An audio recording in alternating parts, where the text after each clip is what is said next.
breaking news we told you about last hour. The suspect in that horrific Casino Park assaults of two 13-year-olds is now in police custody. Yeah, joining us this morning is NYPD's Assistant Chief of Detectives, Jason Savino, who is leading this investigation. So good morning to you, Detective. Thanks so much for taking the time to be with us, especially with this breaking news. Tell us a little bit more about the suspect that you have in custody. Was he known to police, and did he live in that neighborhood? Well, I think, you know, just to put things in perspective, right, we have to consider this.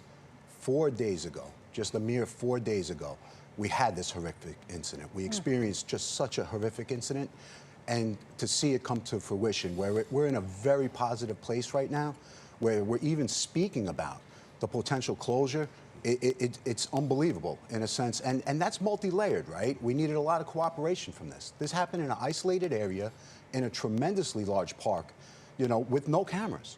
You know, let me take you to our survivors. You know, the courage that these survivors showed, children, 13-year-old children, that they displayed, and being able to portray and visualize and give us an image to work with.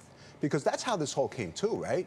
You know, they really just set an example for all survivors, and they should just made everybody proud, you know. Our detectives, you know, we're labeled the greatest detectives in the world for good reason. You know, our detectives worked around the clock. You know, we're talking about even on Father's Day.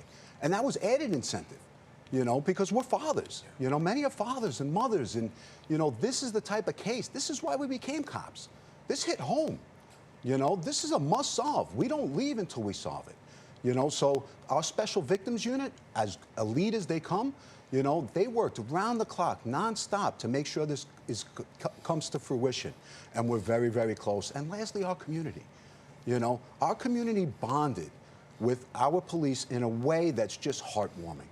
You know, where even going door to door, you know, everybody just embracing us and just saying, hey, we're here to help. If we see something, rest assured, you know, we even had people say, you better not let us get to him first.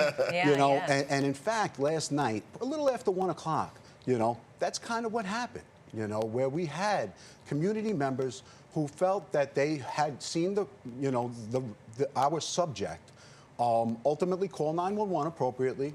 Responding officers ultimately got to the location and took a suspect into custody.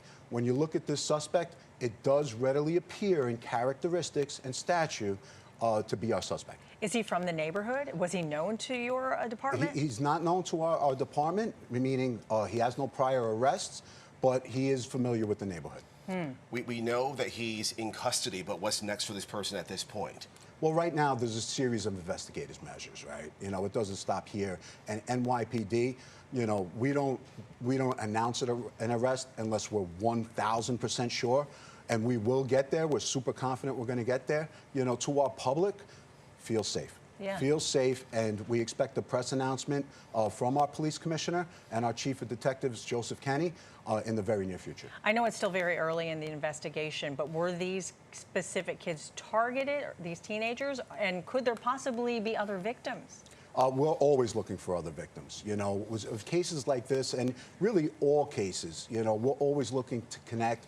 We use a slew of investigative measures, backtrack, you know, look at older descriptions, older motives, see what fits.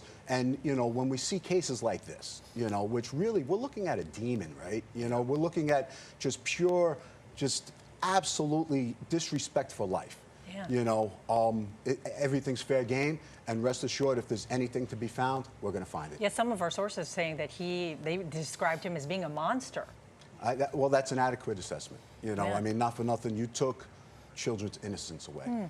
You know, and those scars are both physical and more importantly, emotional, right? You know, that's something that they're going to carry for the rest of their lives, and the bravery that they showed throughout this case is commendable. Well, I'm sorry, when he was arrested, or when he was taken into custody, rather, was he at home, or did you find him on the street? It was in the street.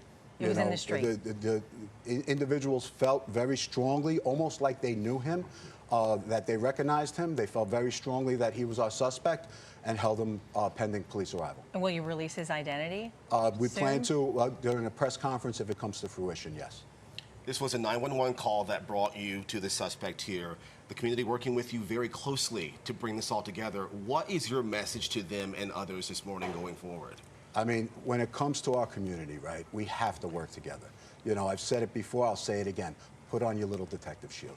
You know, these cases, every eyewitness, everybody who sees something, you know, that's all pieces to the puzzle. You know, this case at a glance was as challenging as they come.